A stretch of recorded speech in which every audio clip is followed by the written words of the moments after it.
кешкі студиясында сіздерді көргеніме қуаныштымын. Сіздермен бірге мен Тұрғанбек Жанерке. Байқап отырғандарыңыздай, бүгін мен жалғыз емеспін. Менің әріптесім десем бекен, досым десем бекен. Жалпы айтқанда қазақтың ақ томалақ пысық қызы Асылай Әмірәлі. Рахмет Жанерке, құрметіңе сәлем достар. Мен кешкі студия бағдарламасының ойындар ғылым докторымын. Рахмет Асылай таныстырғаныңа. Олай болса бағдарламамызды бастаймыз ба? Я, бастайық. Өзіңді таныстырсың. Мен сценарийде мен ешқандай сөзім жоқ па? Алдында жазылған сияқты. Жоқ. Жақсы, онда мына видеоға назар салыңыздар.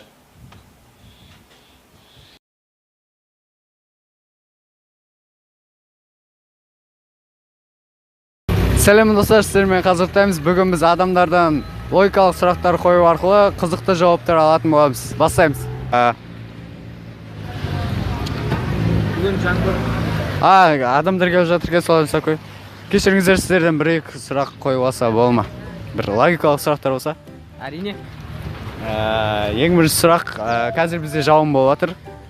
Қалай ойлайсыздар, қандай адамның басына жауын тимейді?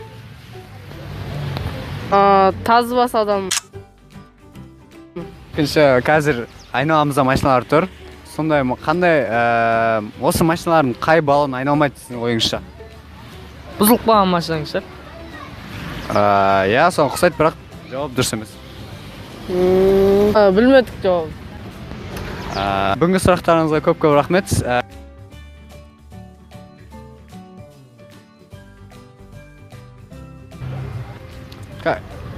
Қазір адамдар іздеп жатыр. Екі бала кетіп жатыр, соны сұрақ көрейік. Тоқтай тұр.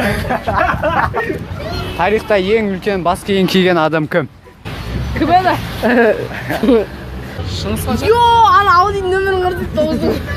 Менің ойымша Шыңғысхан. Менің ойымша Томирис ханым. Жауабы дұрыс болған жоқ. Таксимізге қалып кеттік.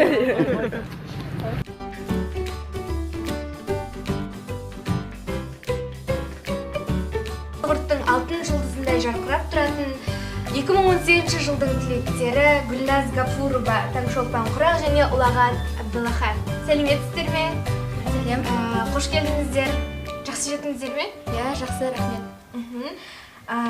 Өздеріңізді толық таныстырып кетсеңіздер. Барлықтарыңызға сәлем. Менің есімім Гафурова Гүлназ. Мен Тұрар Рысқұлов мектебінің 2018 жылға алтын белгі иегерімін. Сәлем бердік достар, менің есімім Құрақ Таңшолпан, мен Болашақ мектебінің 2018 жылғы алтын белгі иегерімін. Сәлем достар, менің есімім Әбдірахат Ұлағат, мен Қаныш Сәтпаев атындағы мектеп лицейінің алтын белгі иегерімін. Рахмет, Ұлағат, Таңшолпан және Гүлназ. Сіздерге ең алғашқы сұрағымды қоймас алдын, сіздерге ең көп қойылатын сұрақтың не екенін білмеймін. Ең көп қойылатын сұрақ негізінен ұбт-ға дайындық қалай, 11-ші сынып қиын ба деген сұрақтар қойылады көп жағдайда. Сіздерге қандай сұрақтар? Қалай дайындалып жатсыздар, қиын ба, тест қалай болды, қанша жинап жатсың деген сияқты ең көп қойылатын, қанша жинайсың деген сұрақтар қойылады. Ол балдарыңызға неге қызығады деп ойлайсыздар жинағанда?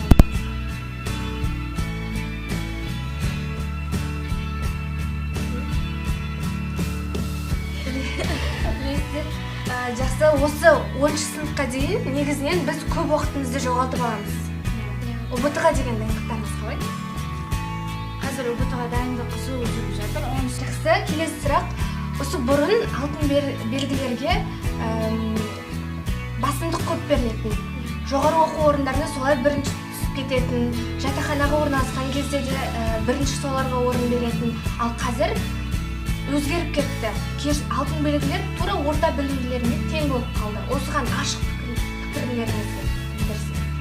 Негізінен бір жағынан жақсы, оқушылардың білмей бәрін теңдей қарағаны. Мен негізі осыны келісемін, бірақ алтын белгінің қазіргісінде рөлі бар ойнайтын. Ол егер біз қарапайым оқушылармен баламыз теңде болғанда, бәрібір қазіргі таңда алтын белгі бірінші оқуға түсіп кетеді. Ол сол қалған. Иә. Басқа пікірлеріңіз жоқ па? Таңшолпан, сіздің даусыңыз естілсін. Қазір алтын белгілердің рөлі қазір сол алдын жоғары рөл атқаратын, қазір басқалармен тең болғанын айтып өтті. Бірақ сонда да енді негізі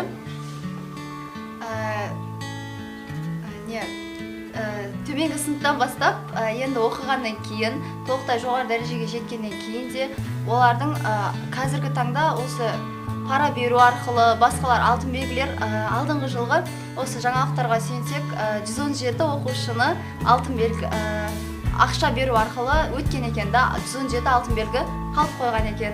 Қаншама қиын деп ойлаймын. Негізі алтын белгі 11 жыл бойы оқисың, қызылмен бітіресің, оқуға түспесең, енді барлығына да қиын ғой. Бірақ ақшамен түсіп кеткендер енді осы жыл бәрібір оқудан шығып кетіп жатыр. Болашақ мамандықтарыңыз бізге өте қызықты, себебі алтын белгілер дегендіктен сіздер тек қана бестікке оқисыздар. Сіздердің білімдеріңіз жеткілікті жоғары оқу орындарына, өте табысы мол мамандықтарға. Мамандықтарыңыз жайлы, таңдайтын пәндеріңіз жайлы айтып Мен ағылшын тілі және тарих таңдап жатырмын. Болашақта екі шет тілі мамандығын алып өтсем деймін, немесе аударма ісімен айналыссам деймін. Қазіргі таңда заман талабына сай адам негізі үш тілді меңгеру қажет. Сондықтан мен ойымша осы менің таңдап жатқан мамандығым ертең менің өмірімнің басты жеңісі болады деген ойдамын. Қандай тілдер таңдадыңыз? Екі тіл. Мен қазірше екі ойдамын. Біріншісі ағылшын, екіншісі қытай тілі болса, екіншісіне және де неміс тілін таңдасам ба деген ой бар. Ағылшын тілі мен неміс тілі негізінен ұқсас болып келеді. Жақын болды. Қателесіп былай неғып кетпейсіз бе? Енді оқуға түскен соң көре жатармыз ғой, қателеспейтін жарымыз. Сіз Таңшолпан? Менің қазіргі таңдап жатқан пәнім химия және биология. Менің мамандығым фармацевтика мамандығын таңдап отырмын.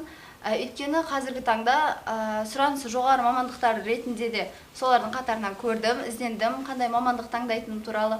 Енді қазіргі таңда қандай бір аптекаға баратын болсақ, енді дәрігерлердің жазып бергендерін ғана аласың, тек ол не үшін екенін сұрасаң, ақпарат бермейді. Сондықтан толықтай соларды оқып, осы негізгі көмек көрсету мақсатында сол мамандық таңдадым.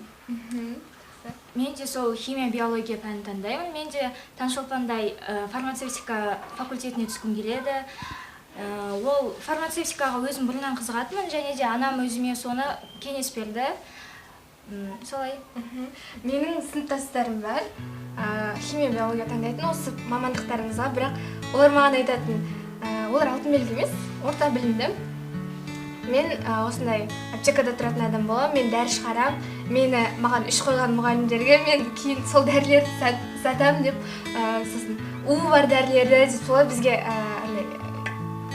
әзіл ретінде, бірақ кейде бүйтіп қарап қойсаң сондай шын сияқты көрініп кетеді да. Соларға айтар пікірлеріңіз бар ма? Олардың мүмкін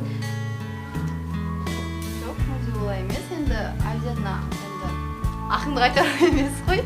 Бұл жерде бастысы ол енді мұғалімдер келсе, қандай да болсын бәрібір ұрысса да сені жақсы болсын деп ұрсатын шығар. Енді барлық адамның санасында, ақылында деп ойлаймын барлық нәрсе. Сол үшін ондай қосылған сондай нәрселер істеуден аламыз. Рухани жаңғыру деп жатырмыз. Елбасымыз Нұрсұлтан Әбішұлы Назарбаев айтпақшы, соның бағдарламасы бойынша, яғни болашаққа бағдар рухани жаңғыру бойынша, осы бағдарламада, осы жобада жазылған болатын. Жас түлектерге осы рухани жаңғыру қалай әсерін тигізіп отыр? Рухани жаңғыруды үш тілді меңгеру деген айтқан болатын. Сондықтан қазіргі таңда ОБТ-да оқушы өзі қалаған үш тіл бойынша емтихан тапсырған. Мысалы, егер сен ағылшын тілінде тест тапсырған келсек, ағылшын тілінде, орыс тілінде немесе орыс тілінде, қазақша, сөйтіп өзің таңдауың бойынша тапсырасың. Сол деп ойлаймын, рухани жаңғыру жағынан. Тағы рухани жаңғыруға, яғни еліміз дамып жатқандықтан, бұрын соңды тек 125 сұрақ болып, сондай 125 балл жинаушы еді. Қазір ол деңгей жоғарылап, яғни 140 балл жинауға дейін жетті. Яғни барлық сұрақтарды жаңа формат бойынша, жаңалықтар бойынша енгізіліп, еліміздің дамып жатыр деп ойлаймын. Қосар деді жоқ. Осы ОБТ-ның жаңа форматы туралы айтып берсеңіздер, қанша балдан жинап жатырсыздар, қиын болып жатыр ма? Жалпы қамтып берсеңіздер. 140 балл жету әрине қиын, өйткені ол жақ біз алдын білетін формат емес, жаңадан енгізілген формат. Одан бізден алдыңға былтыр бітірген түлектерден сұрап біліп жатамыз. Оларға қарағанда бізге оңайырақ сияқты, өйткені олар тек 2-3 ай қалғанда ғана дайындалып үлгерді, ал біздің алдымызда тек 1 жыл болды. Бейіндік пәндер қиын, қалғандары дәл сол қалпында деп айтсам да болады.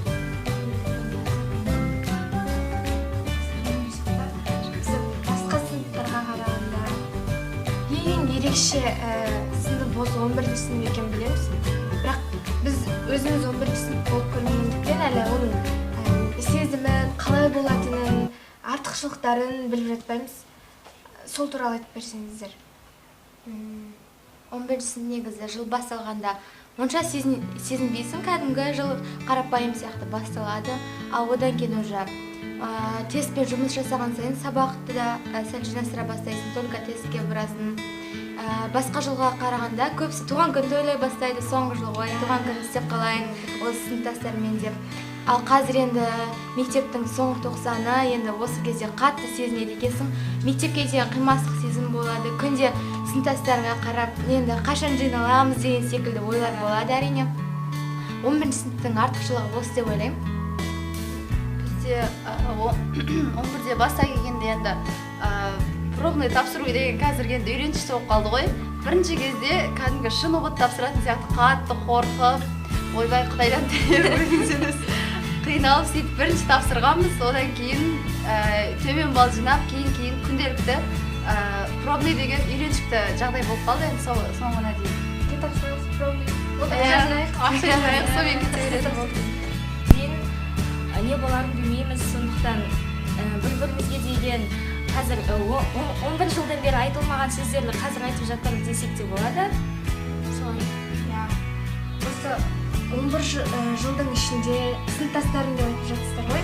Сыныптастарыңызбен болған немесе мектеп ішінде болған бір қызықты оқиғаларыңызды еске түсіріп, бір айтып бере аласыздар ма? Негізі мектептің әр күні қызықты деп айтсам болады. Оны өзің басында байқамайсың, бірақ қазір уақыт өте келе артқа қарай үңілсек, әр күн өткізген, сыныптастармен өткізген күндеріміз қызық екен. Мысалы, біреудің туылған күні болса, соған бәріміз ақша жинап кетіп қой, ұят болмасын, торт әперейік деп сондай болады. Мысалы, осы Түркістанға барған өзде, Түркістанға ішінде жүргеннен гөрі барар жол қызық болды. Автобустың ішінде күліп те ойнайсың, бір-біріңмен билеп, солай негізі 11-ші сынып деген ең күшті кез екен ғой. 11-ші класста қызықтар өте көп. Бастысы бұл жерде тек бұрын-соңды біз жай ғана бір бөлек сынып болып жүретін едік 11-ші класста. Бастысы басқа сыныптармен көбірек араласасың. Яғни барлық 11-лермен бірге басқа жақтарға барасың, 2 сынып, 3 сынып болып шығасың. Мысалы, бізде де бардық, Түркістанға бардық, жол қызық болды. Содан кейін біз Түркістаннан кейін Шымкентке жай өзіміз қыдыру үшін де барған болатынбыз. Соштегі бізде ең көп есімізде қалғаны, яғни осы технопаркке барған кезімізде бізде шақырады, ойындар ойнатылады ғой, шарларды жару сияқты, ақша береміз, жетеміз деп шақырады. Біз барымыз, көре бер деп барып, шарларды жарып атырық. Соңында біздерден тұрып айтады, 3000 теңге сендерден дейді, ақшаны қайдан тауып береміз деп. Әйтеуір зорға ақшасын жинап, сыйлықсыз жай ғана кішкентай 2 игрушка алып қайтқанбыз. Бізде де дәл солай, біз үлкен автобуспен Ақмешітке және де Венеткаға түседі ғой 11-ші сыныптар, сол үшін қаладағы дендропаркке барғанбыз. Және де ол жақта бізде ұзақ фотосессия жасалынбады, өйткені күн суық болды. Оның үстіне барлығымызды қайтадан дәл сол кезде фотосессия жасап жатқан кезімізде мұғалімдеріміз барлығы бізді қайтадан автобусға салып алып бәріміз. Сәлем достар, сіздерді қайта көргеніме қуаныштымын. Кешкі студияның ойындар ғылым докторы мен Әмірәлі Аслай. Бүгінгі кешкі студиямызға қонаққа келген алтын белгі түлектерін бастауыш кезді еске алып, бұрын біз бастауыш кезінде 1 минутта неше сөз оқитынға жарысат едік. Енді сіздерді сынап көрейік. Қайсыңыз бірінші бастайсыздар? Жарайды. 1 минутқа қойып жерсеңіздер.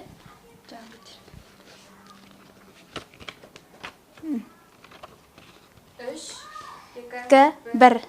Күллі жер жүзі біздің көз алдымызда өзгеруде. Әлемде бағыты әлі бұлыңғыр жаңа тарихи кезең басталды. Күн санап өзгеріп жатқан дүбірлі дүниеде сана сезіміміз бен дүниетанымымызға әбден сіңіп қалған тәп-тәуір қағидалардан арылмасақ, көш басындағы елдермен тереземізді теңеп ел түйістіру мүмкін емес. Өзгеру үшін өзімізді мықтап қолға алып, заман ағымына икемделу арқылы жаңа дәуірдің жағымды жақтарына бойға сіңіруіміз керек. 20 ғасырдағы батыстық жаңғыру үрдісінің бүгінгі заманның болмысына сай келмеуінің сыры неде? Меніңше басты кемшілігі олардың өздеріне ғана тән қабылы мен тәрбиесі басқа халықтар мен өркениеттің ерекшеліктерін ескермей бәріне жаппай еріксіз тануында. Әжептәуір жаңғырған қоғамның өзінің тамыры тарихының тереңінен бастау алатын рухани коды болады. Жаңа тұрпатты жаңғырудың ең басты шарты сол ұлттық кодыңды сақтай білу.